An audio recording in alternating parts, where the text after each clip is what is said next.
E a pessoa entrou, vai lá, assalta aquela unidade e vai embora. Burla a segurança, domina a guarita, o resto entra e aí refém e tudo mais. Ela é crucial para sua defesa contra um arrastão. Então, um arrastão é possível evitar 100% dos casos. É impossível fazer um controle efetivo de segurança em cima disso, né? Quanto vale a experiência do seu filho ter uma arma na cabeça um dia? Do que você ter o prédio inteiro descendo e ficando sob refém, né? Um trabalho mal feito do porteiro pode significar uma arma na sua cabeça.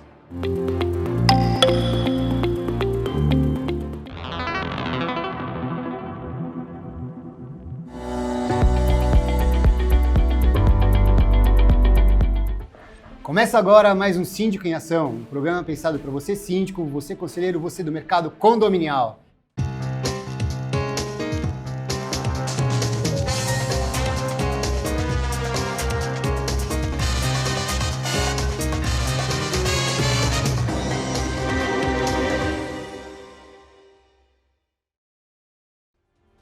E hoje estamos aqui com o príncipe do mercado condominial, que vocês já conhecem, Ricardo Carpá. Valeu. Obrigado pela participação. Vamos estar aqui sempre. E hoje bem acompanhado. Não, e hoje aqui com classe Rem.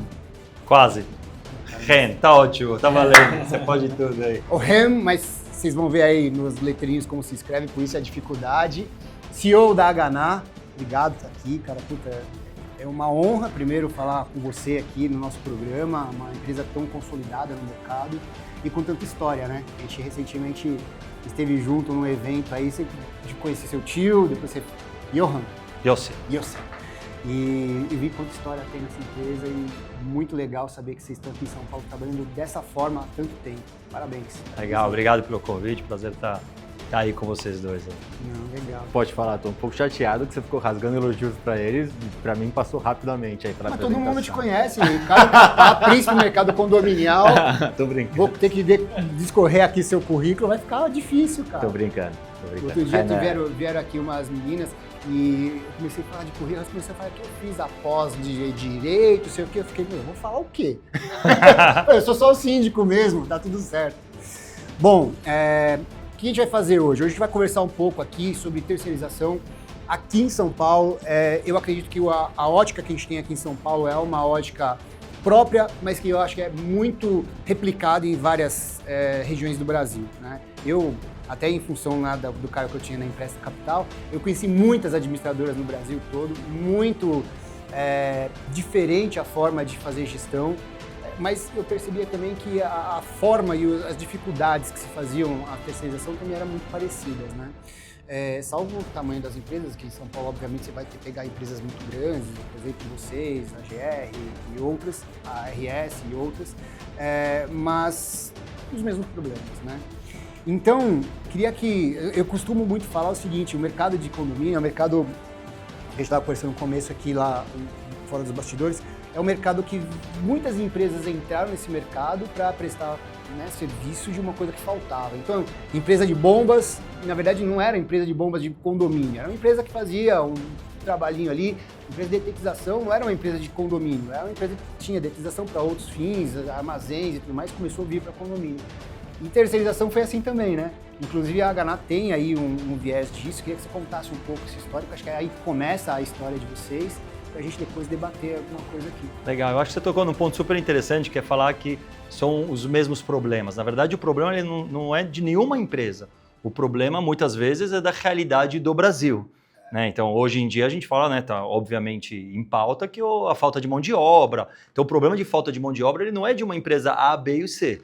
É um problema brasileiro, né? O menor nível de desemprego, para o bem ou para o mal, programas sociais. Você tem muitos empregos informais, né, para o bico, entregador de encomenda e tal. Então, os problemas são os mesmos para todos. Aí, cada um apresenta soluções diferentes. E muitas vezes os clientes também têm que entender que fazem parte da solução. E a solução não é simplesmente trocar, vou colocar uma empresa e não funcionou, vou trocar a empresa B e não funcionou, trocar a empresa C. Porque, de novo, os problemas são os mesmos. E se você até um cliente que está trocando, você tem que parar e pensar, puxa, o que eu também faço de errado? Porque a solução ela tem que vir dos dois lados, né? É uma solução, na verdade. E voltando já para a sua pergunta, então, a Hana nasceu muito com esse espírito de ser uma empresa consultiva, de trazer realmente, a Hana nasceu na consultoria. Então, os fundadores são né, ex-militares, são pessoas que prestaram consultoria pelo mundo, em consulados, etc., até chegar no Brasil. A Haganah começou com a pessoa que você conheceu, o Yossi, ele escreveu um livro que falava sobre o sequestro, né, na década de 90, que era algo que... Um cara que passou por 3 guerras, Exato. né? Quer dizer, segurança é o DNA dele, praticamente. E aí trouxe, né, falando de sequestro, que na década de 90 foi um problemaço aqui no Brasil. Escreveu um livro chamado Quem Tem Medo de Sequestro, escreveu um livro chamado A Guerra e a Vida, trazendo os ensinamentos do Exército para a vida empresarial. Então dá para se aprender muita coisa.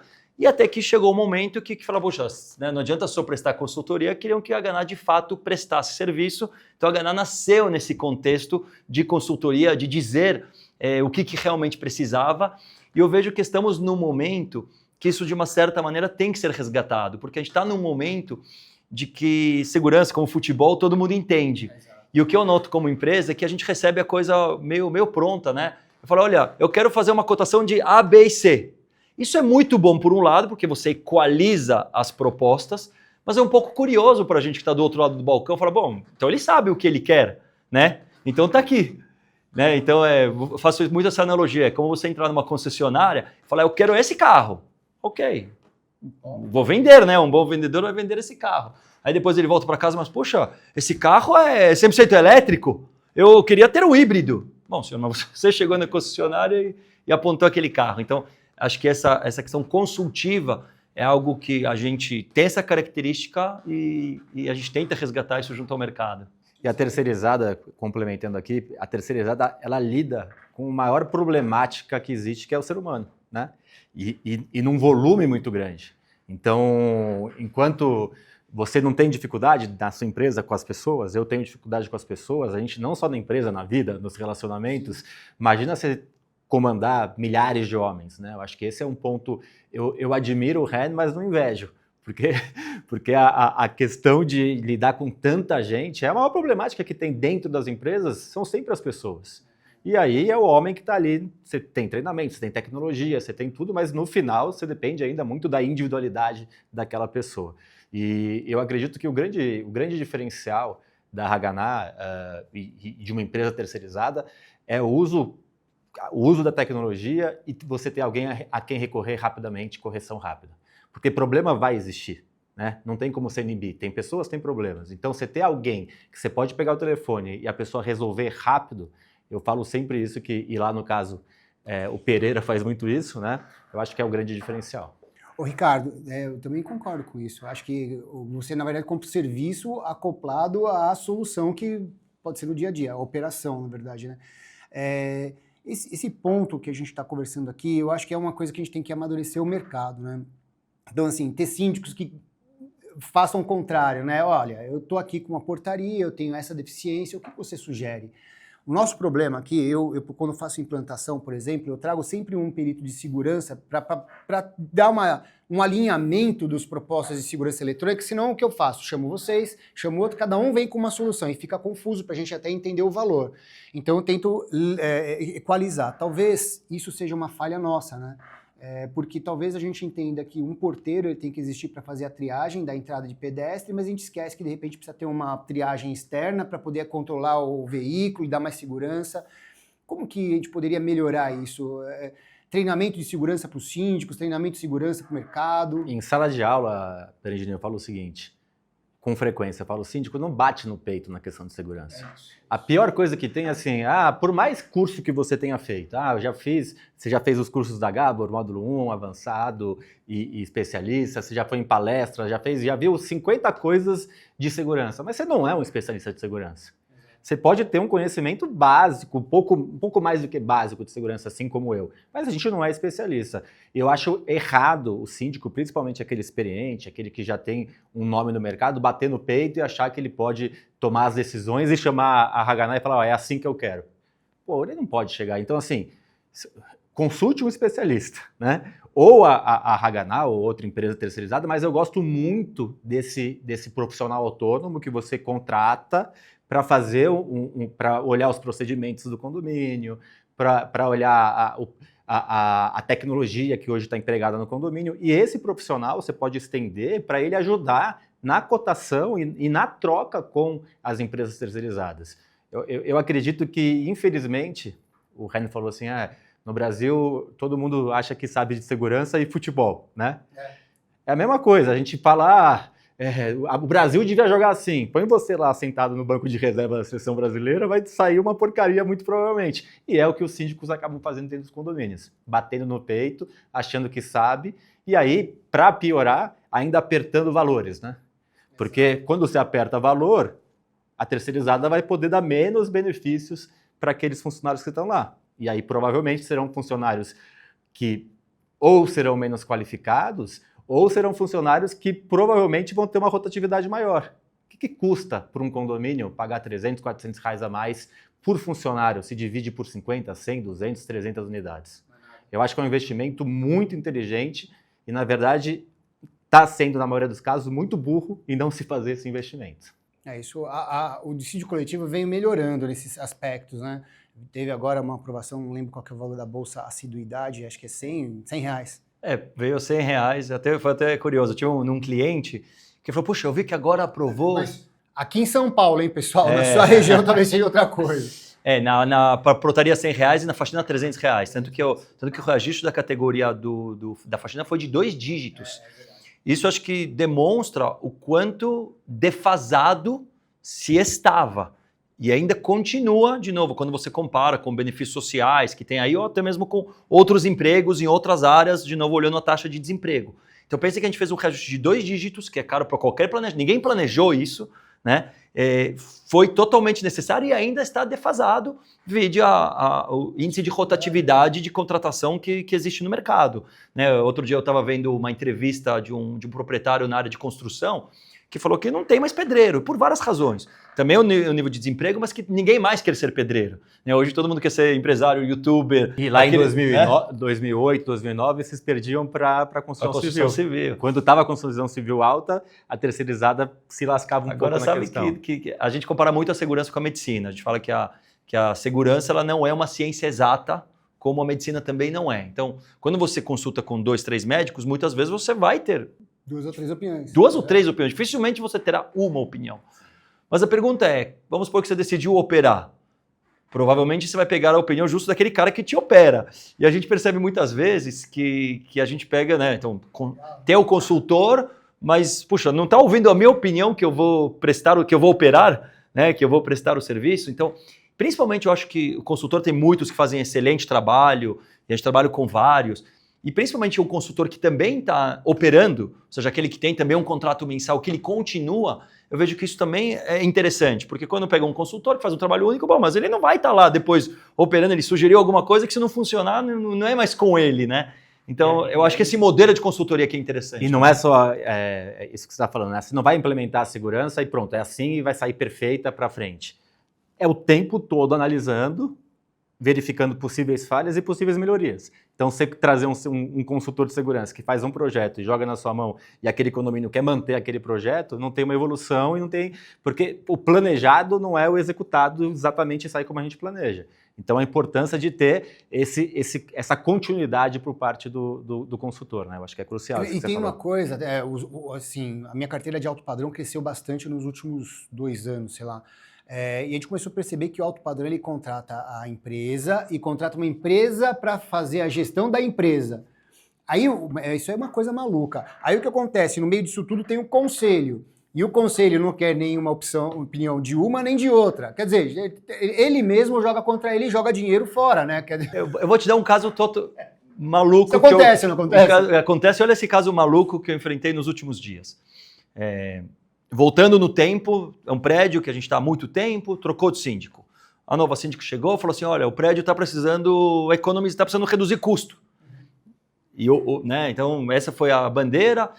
Hoje, em retrospectiva, não sei se a pessoa entrou com essa bandeira de reduzir custo ou o condomínio mesmo que estava pedindo isso. Naquele momento eu não tinha essa informação, mas ok, a gente estudou redução, vamos trocar vigilante para o porteiro, e por aí foi. E a coisa foi indo, claro que você piora, há esse sentimento.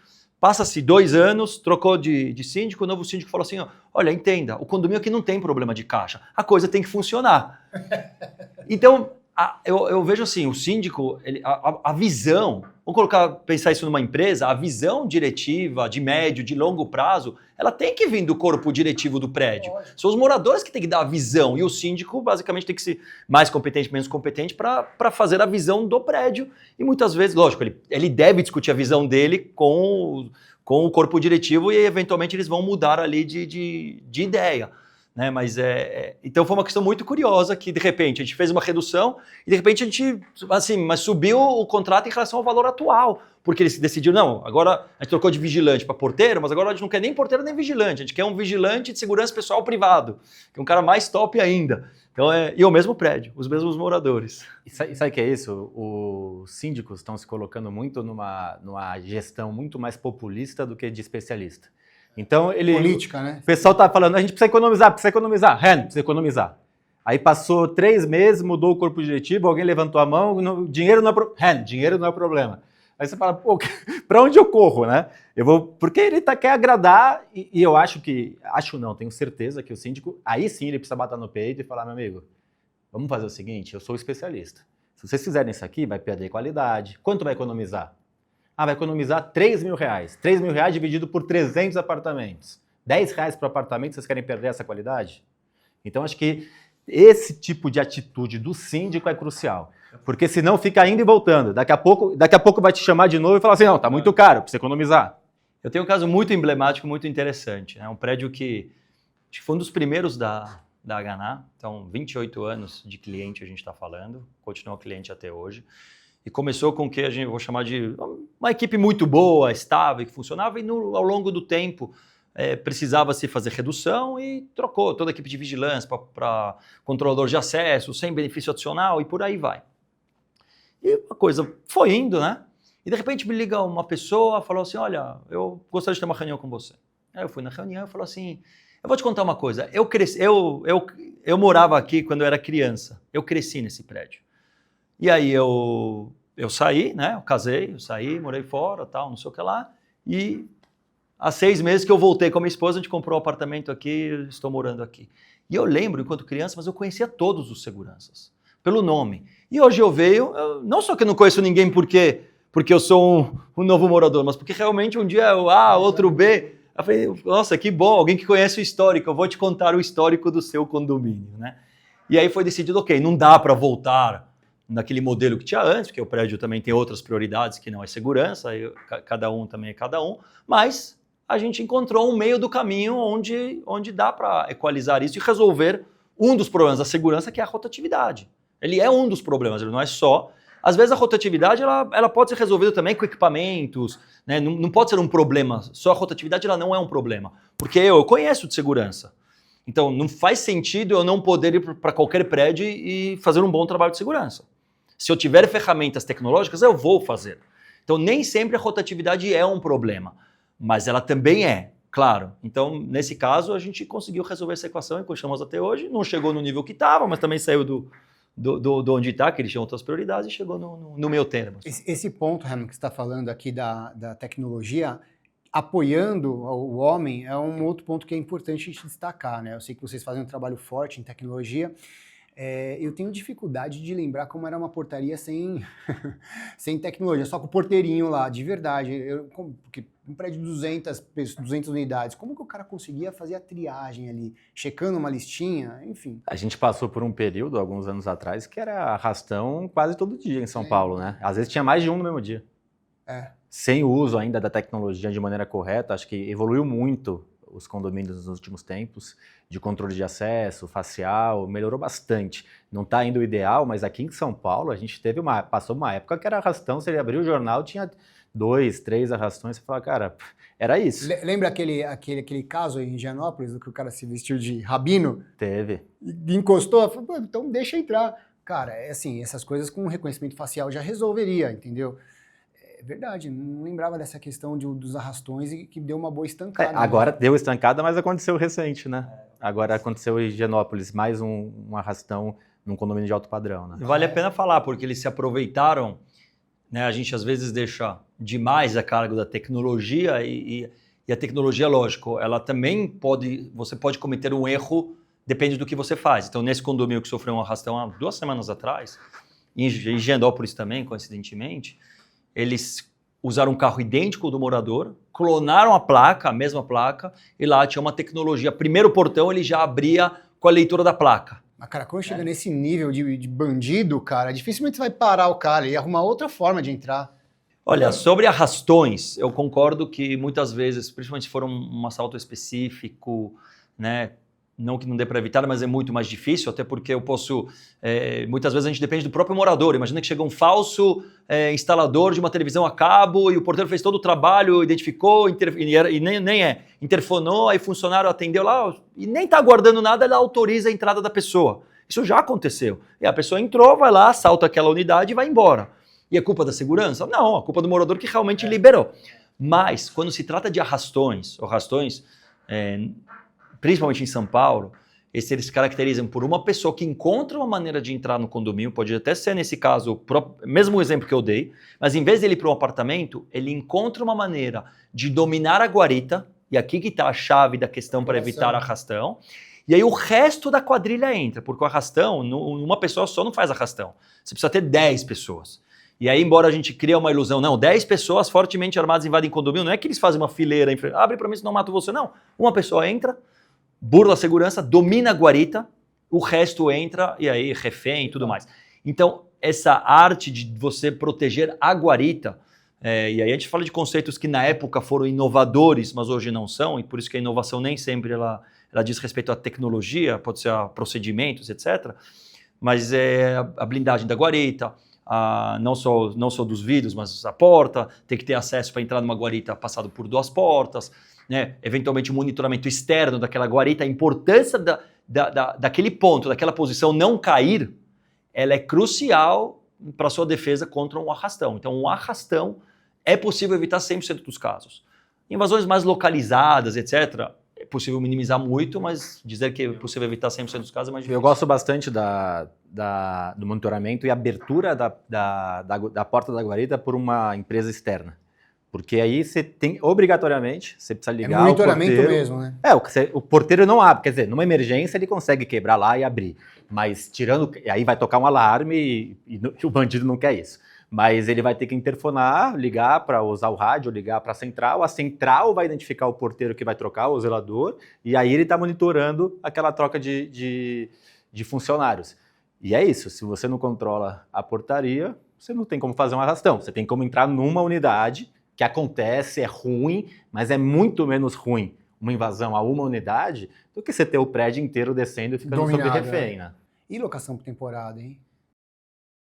Aliás, para dizer para vocês o que a gente sofre aqui em São Paulo, né? As construtoras começaram agora a entregar dentro do plano diretor os condomínios mistos ou fachada ativa. Pra vocês entenderem o que é. São 2 condomínios que às vezes, quando te dá muita sorte, eles são separados e construindo um lado do outro. Um para locação por temporada e o outro não.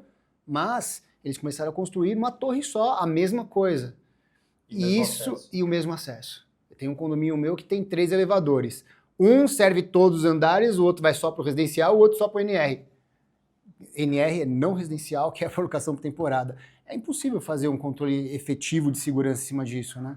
O que assim, a gente hoje, no nosso sistema de controle de acesso, a gente acopla um sistema, um software, que quando você faz o cadastro, por exemplo, nesse caso de pessoas que vão alugar por temporada, e principalmente prestadores de serviço, você, ao cadastrar o CPF, o sistema ele busca em dados públicos os processos criminais que essa pessoa está enfrentando. Então, sempre olhando em dados públicos. Então, isso faz com que você tenha uma inteligência. Normalmente, essas pessoas não são pessoas que cometem crime de imediato. Então, entrou uma pessoa, vou falar de caso de uma obra, ele vai lá, vai fazer uma obra de 3 meses num apartamento. Ele não vai entrar, ele realmente foi contratado, né? Então, ele não vai entrar e vai cometer um assalto naquele momento. Mas são pessoas que passam, muitas vezes, informações para fora, e depois que ele terminou o serviço dele, 6 meses depois, com todas as informações. Então imagina se a gente puder evitar a entrada de pessoas que tenham problema, no mínimo saber disso, quanto a segurança não ganha em termos de inteligência. Então todos esses investimentos de tecnologia e de inteligência,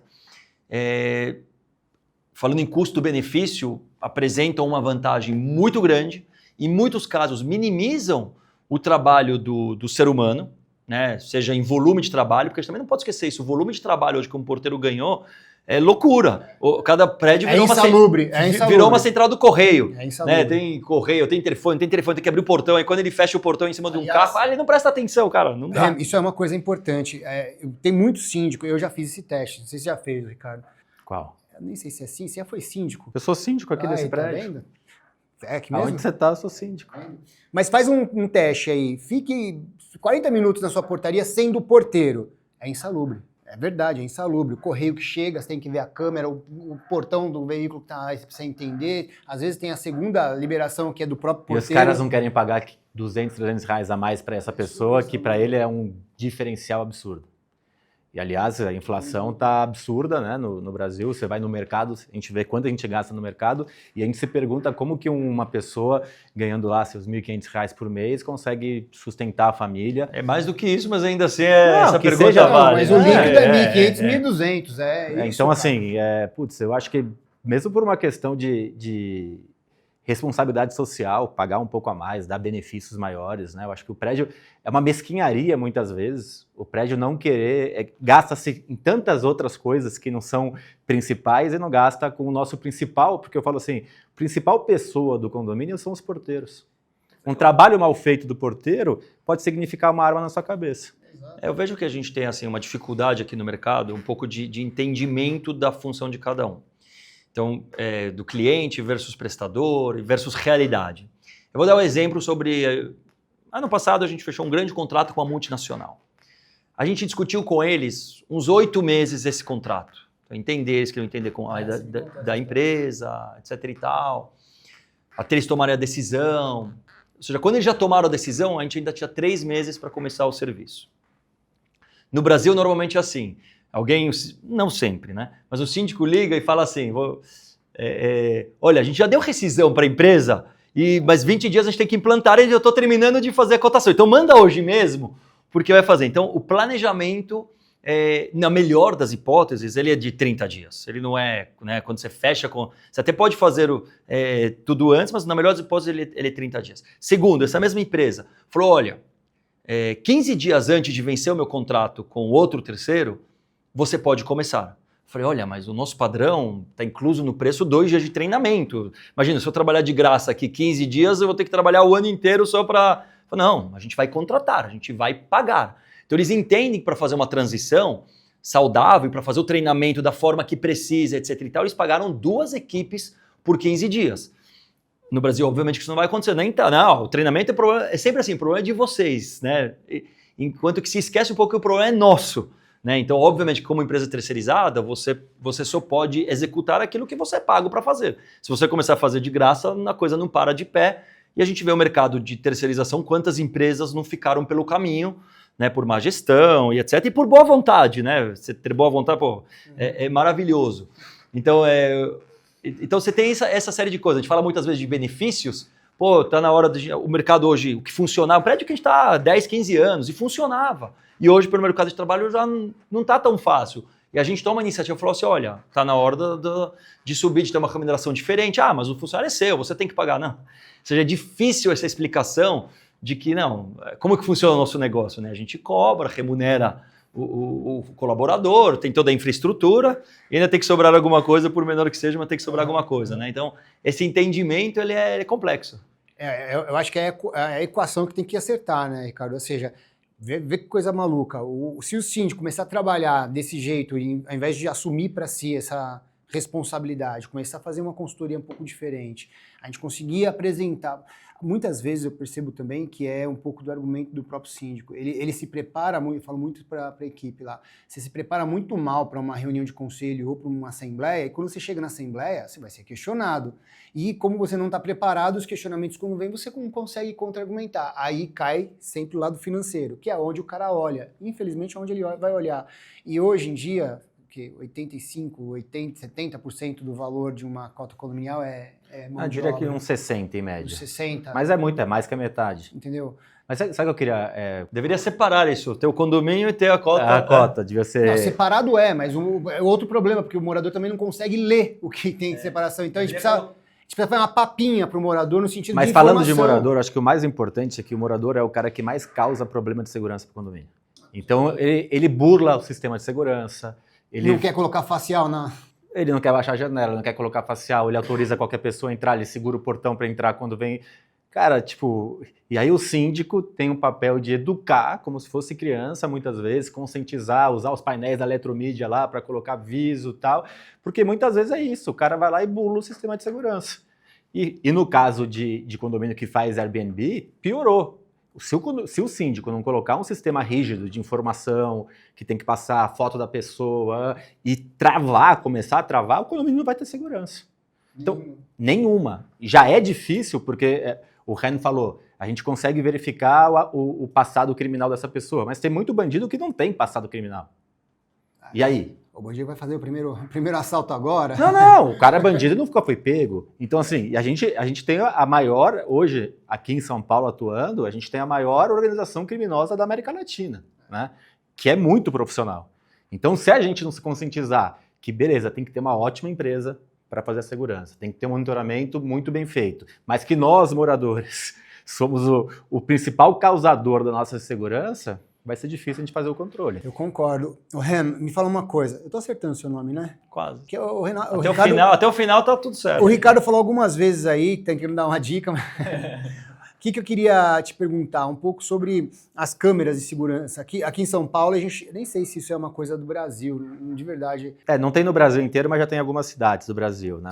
As câmeras de segurança, eu sei que tem uma particularidade, porque, de verdade... Inclusive tem uma muito forte aqui em São Paulo que vendia, que é maior, tem mais pontos. E eu tava conversando com você e com o Thiago lá da Gramadia, ele falou, não, olha aqui, parece que tem um portal. Conta um pouco pra gente sobre essas questões todas. Legal. Quando a gente lançou esse projeto de segurança compartilhada, que é um conceito novo que a gente conseguiu trazer, a gente pensou, poxa, o que vai ser diferente num projeto de câmeras? Afinal de contas, cada condomínio já tem as suas próprias câmeras. São Paulo, né, tem centenas de milhares de câmeras. Então, o que tem de diferente num projeto de câmeras? E tem várias diferenças. O primeiro deles é de quebrar a burocracia da polícia. Porque quando acontece um caso, dá um exemplo prático, em janeiro desse ano, um homicídio em Perdizes. Então, se o investigador ele tem que começar a bater na porta dos prédios e pedir a imagem, o primeiro não tem. O segundo, o zelador vai perguntar para o conselho, isso enrolou. A gente sabe como é que é, e depois quando ele recebe, 500 horas de vídeo. Enquanto que com a gente, ele passa as características, a gente consegue buscar e passa a ter uma comunicação institucional. E a gente conseguimos mapear como uma rede de segurança, que é o segundo ponto. Então, você quebrou a burocracia, você tem com quem falar, que tem múltiplas imagens e pode fornecer as imagens. O prédio sai dessa responsabilidade. Será que eu forneço imagem? Será que eu não forneço imagem? Não é mais você, é uma rede de segurança que fornece essas imagens. Né? E o segundo ponto é que você constrói uma rede de segurança. Então hoje os condomínios, por mais que eles tenham as câmeras, mas é cada um por si. Aqui não, agora tem alguém que é por todos. Né? Então você não está mais sozinho. Então através dessas câmeras, com as características da pessoa, a gente conseguiu seguir ele por 6 quarteirões, até ele entrar no carro dele, pega-se a placa, no dia seguinte ele está preso. Então, que eficiência é essa? É uma mudança muito grande. Agora, claro, nunca tive a pretensão de achar que colocar o totem de segurança vai acabar com a criminalidade.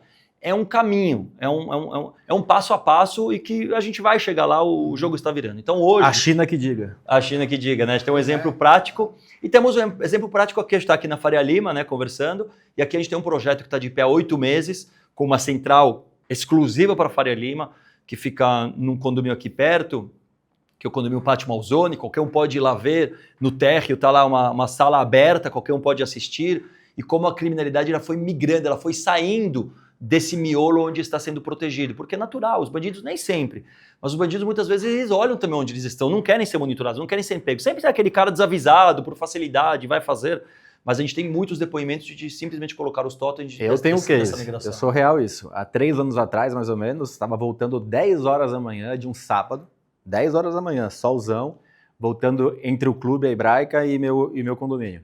E aí veio uma moto, estava com meu filho, veio uma moto e roubou a gente. Aí na hora que a moto saiu, eu fui de frente para um prédio, eu bati, interfonei lá e falei, amigo, você consegue me ceder as câmeras de segurança, olhar se tem a placa para eu ligar para a polícia, não sei o que. Ele falou assim, não, essa câmera não está funcionando. Foi a resposta que ele me deu. Devia ser mentira, ele não queria lidar com o problema. Bom, eu na hora, mais tarde, eu mandei mensagem para o Pereira, ele me fez o contato com o Caruso, Falei, Caruso, me faz aí um pacote para eu colocar em 12 condomínios. Ah, por que 12 condomínios? Eu falei, porque da entrada do meu condomínio até a entrada da Hebraica são 12 condomínios. E eu vou falar com todos os síndicos e eu vou colocar nos 12 condomínios. Eu consegui, falei com o Shahor, que é um especialista em segurança que atua na área, me indicou, eu acabou indicando, consegui falar com os 12 e a gente implantou nos 12, rapidamente. Em menos de um mês a gente colocou nos 12. Nos 3 anos seguintes, tivemos 2 casos de furto de bicicleta, que o cara puxou o celular. Mas só os assaltos à mão armada que estavam acontecendo com frequência, ali não aconteceram mais. Que eu conheço ali é avenida, enfim, ali é bravo, né? Então, melhorou muito. As câmeras de segurança aqui nos Jardins, no Jardim Europa, que estava tendo muito caso na luz do dia, porque geralmente são pais que moram ali, pais com crianças que vão ou para o Pinheiros ou para a Hebraica, para o clube. E aí eles vinham com a arma, roubavam e iam embora de moto. Alguma coisa de valor e tal. E pessoas com dinheiro e tal. Cara, as câmeras ali, praticamente quase todos os prédios estão com câmeras, com a Security, e a criminalidade ali, praticamente esse assalto à mão armada se eliminou, assim, nos últimos tempos. Agora tem um truque não, tem um segredo por trás, né, pra gente saber se eficientemente isso tá plugado na prefeitura, né? Conta um pouco sobre isso. Sobre o projeto da prefeitura, então, só voltando, hoje são quase 7.500 câmeras já em São Paulo. Curitiba é um projeto que a gente também começou, já são 300 já.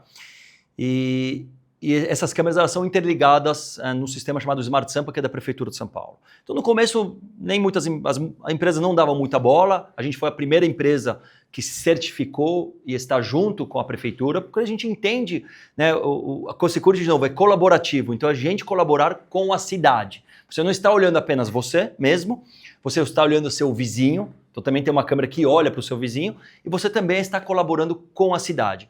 E o próprio Smart Sampa ele começou a dar resultados muito interessantes. Então, pouco a pouco, as outras empresas falaram, não, também eu tenho que estar interligado com o Smart Sampa, ou no mínimo falar. Aí muitas pessoas começaram a falar, não, mas eu também sou. O que a prefeitura fez? Ela divulgou as empresas que realmente estavam. Então a pessoa entregou uma câmera e aparecia lá, né? E dá para consultar isso? Isso dá para consultar, tem lá o smartsampa.prefeitura, com certeza colocar no Google Smart Sampa Prefeitura, empresas link, cadastradas. Pode colocar na descrição? Pode. E aí você pode tudo. Dudu é você, né? E aí as empresas começaram a colocar, vou colocar uma câmera e falar que eu estou registrado. O que a prefeitura fez, também por uma transparência, começar a dizer quantas câmeras cada um realmente compartilha. É até curioso, tem uns lá que compartilham 3, 5, tem umas que tem um número legal. Então, também é importante entender que Smart Sampa ele faz parte da solução e muito boa do que a gente está propondo. Também não é só. Então ele é 20% da solução, é 25% da solução, mas você formar a sua própria rede, você ter tecnologia na sua própria rede, você ter soluções na sua própria rede, isso é fundamental também. Então são vários itens, várias camadas que fazem com que esse projeto está num ponto e vai crescer muito mais, e nesse momento, quando crescer muito mais, que a gente vai chegar onde a gente sonha mesmo, que é ter uma cidade mais segura. Você sabe que onde eu moro, tem uma rua lá que é bem bacana, e uma marca começou a colocar em todos os prédios. Começou, eu falei, nossa, que legal, né? Eu dei até perto de casa, assim, o meu prédio não tinha colocado, depois acabou colocando pela empresa de segurança, e o dia que você foi você e o Thiago lá da Gana que me contaram isso aí, eu consultei e vi que aquela avenida grande, que eu me sentia protegido, a empresa não tinha nenhum plugado lá. Eu falei, cara, isso é complicado pra gente. Então é importante divulgar bastante essa informação, porque pra gente aqui em São Paulo, se você não tem essa informação... E eu vou te falar uma coisa. É fácil acesso. Tomar cuidado com a boca, né? Porque boca aceita qualquer coisa. Eu tenho agora uma empresa nova de segurança, a Gabor Segurança, tem o melhor sistema de tecnologia... tem os melhores profissionais na ponta, putz, eu quero contratar a Gabor Segurança. Aí você vai ver, não está plugado. E outra coisa, né? Eu já tive caso uma vez, isso faz muito tempo, há uns 20 anos atrás, a gente tinha um condomínio que ia desterceirizar a mão de obra. E aí eles... Desterceirizar é bom. Eles queriam tornar em funcionários próprios, fizeram um acordo com a terceirizada para não pagar a multa, eu não me lembro exatamente, faz muito tempo.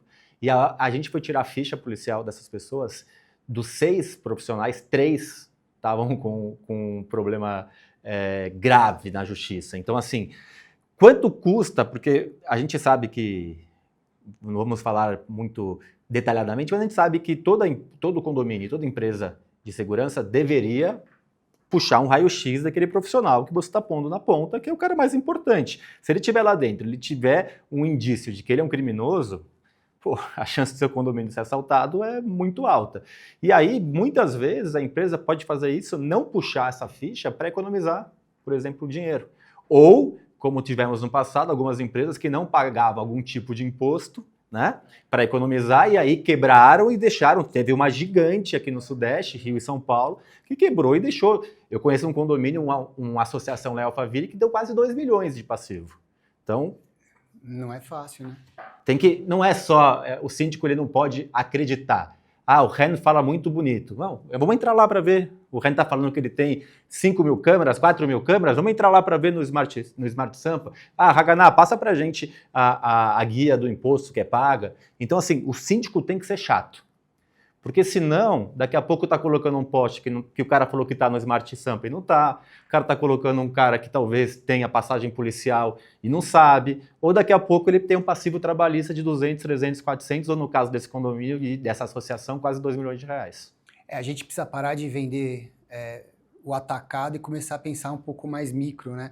Esse negócio de o que está acontecendo no mercado de condomínio é explosão de síndicos gigantes, aí eu percebo. A gente tem uma boa carteira, mas eu não pretendo ser esse gigante, pretendo ficar do tamanho que eu tô, e por um motivo, para a gente começar a entender bem o que a gente está entregando, porque o que eu vejo que as pessoas fazem, onde os síndicos erram, que eu acho que é o mesmo entendimento, entende bem o que você está oferecendo, entende bem o seu cliente, qual que é a necessidade, senão vai ser mais um do mesmo, não vai adiantar. E esse ponto que a gente está falando de segurança, olha a importância disso. Vamos falar em valores financeiros, 60%, como você falou, do que o cara está pagando lá da cota condominial, indo um pouco além, é a ponta de entrada do condomínio, ou seja, você não faz uma triagem boa, como você falou, olha, eu quero aqui um porteiro, eu quero aqui um Honda e é isso que eu preciso. Cara, será que é isso? Será que e outra coisa, Pradini, quanto vale a experiência do seu filho ter uma arma na cabeça um dia? Cara, isso exatamente. Porque um arrastão, ele talvez vai descer no elevador, seu filho de 5, 6, 7 anos, e vai ser aberto com uma arma apontada para ele. Por mais que não aconteça nada, que geralmente não acontece, né? Os bandidos são profissionais na maioria dos casos e não tem morte, não tem nada. Mas o trauma que existe em cima disso é gigantesco. Uma coisa que, assim, eu vou pegar até um exemplo claro que está acontecendo agora, vocês estão com proposta lá, tem um condomínio também lá em Alphaville, eu faço gestão direta lá, sou eu mesmo, e há um tempo atrás a gente trocou a terceirizada. A terceirizada que você escolheu foi a mais barata. Não deu 6 meses. Não deu 6 meses de suporte, não sei o quê. E aí a gente identificou o que aconteceu na previsão orçamentária. Eu consegui aumentar a previsão orçamentária para contratar uma empresa um pouco mais de ponta e hoje eles estão focados exatamente em pagar um pouco mais, dar um benefício melhor para poder pegar pessoas melhores e cobrar da empresa melhor. Então, eu acho que isso vem melhorando, mas infelizmente a pessoa não vem melhorando pelo síndico da experiência, sim pelo que ele sofre na ponta. E aí começa a sofrer, né? Isso que eu acho que é um ponto. Gente, Ren, acertei? Acertou. Tem que falar que acertou, terminou, passou 1 hora, né? Cara, obrigado aí, bem produtivo, bem Fala legal. Nome e sobrenome, Ren Gilad. Senhor da Ganá. Obrigado mesmo por ter vindo aí, é um prazer, você é um cara super simpático e é muito fácil trocar com você e a experiência que vocês têm, cara, o dia que eu tava falando com o seu tio lá foi... É impressionante o DNA de segurança que tem dentro da empresa e acho que essa ótica a gente precisa resgatar um pouco para esse nosso produto, né, de terceirização, porque ficou muito financeiro a coisa. É esse, e a gente vai conseguir chegar lá em algum momento. Mas obrigado por ter vindo. Legal, sempre bem-vindo também para visitar lá a nossa casa. Bom estar aqui. Acho que a segurança já é um assunto que pode ser pesado por si só, então levar ele com mais tranquilidade, mais leveza, com seriedade, mas... falar as coisas também como elas são, acho que fica bem produtivo, bem legal. É isso aí. E o nosso príncipe do mercado condominial, obrigado por mais uma vez a participação, dando um enriquecimento. É legal que o Ricardo dá um enriquecimento de sala de aula, é impressionante, é um cara... Mas enfim, vocês sabem que eu sou seu fã e te agradeço bastante. Ele foi quem me inseriu não, mas me deu a ponte para poder entrar nesse mercado. Eu lembro quando você fez o primeiro curso. E eu coloquei, tava na salinha lá, eu tirei, você vai ver lá, tirei uma fotinho lá da Gabra e falei, ó... Caramba, hein, cara. Eu lembro quando você veio, você estava na Impressa Capital ainda e você, estou pensando em investir nessa carreira de síndico profissional e tal. Você estava bem... da minha esposa aí, cara, são importantes. Mas você sabe que eu estava falando com a Vanessa hoje, agora é papo mais informal, pessoal. Estava falando com a Vanessa hoje, Vanessa Muniz, E, cara, essa turma que você teve ali, Vanessa Muniz, o Fabiano, o Rogério, como que ele chama? Rogério Tacitani, a esposa dele. Priscila. Cara, tem uma sequência de pessoas ali que hoje estão bem colocadas no mercado. Foi uma turma que junta, muito deu forte. certo. A Vanilda, muita gente bacana. Que legal, Não, parabéns. passou muita gente boa ali, e bom que a gente vê que muita gente ficou, né? E hoje, vocês estão dentro dos principais... O Werther, você lembra do Werther? Quem é o Werther? O Wolfgang Werther. Lembro. Ele é conselheiro de um condomínio meu. Cara, quanta gente, sabe? É bem legal. Bem legal. E acho que o mais importante é a gente estar buscando melhorar o segmento, isso que a gente faz, né? A Conde TV, para mim, o meu xodó da empresa é a Conde TV. É a única que não me dá dinheiro, mas me dá uma satisfação grande, porque eu acho que só a informação muda o mercado, muda o mundo. Então, assim, não adianta a gente, você tá lá no condomínio falando da importância de dar segurança. Os moradores têm que saber, e a chance que a gente tem na Conde TV de ter um nível desse de discussão, trazer o Ren, que é um cara que, é um baita empresário, entende muito de segurança, para a gente conscientizar cada vez mais pessoas. Esse programa vai ser assistido por 10, 15, 20 mil pessoas. Eu acho que esse é um trabalho muito bacana que a gente faz. Prazer estar aqui. Quando você me convidar, eu venho sempre. E do lado do Ren, melhor ainda. E esse programa aqui é um carinho que eu tenho também. É cada vez mais difícil arrumar tempo, mas é sempre um prazer. Tem muito programa legal, hein, cara? Pesquisa aí vocês, se você gostou, curte, segue nosso canal. E agora dá até para ripar o vídeo, hein? Dá para você apertar em hypar, não é ripar, é hypar. O vídeo mostra que você gostou bastante desse programa. Esse eu nem sabia, eu não sou youtuber, né? Mas é isso, pessoal. Curte aí, segue nosso canal e até o próximo programa.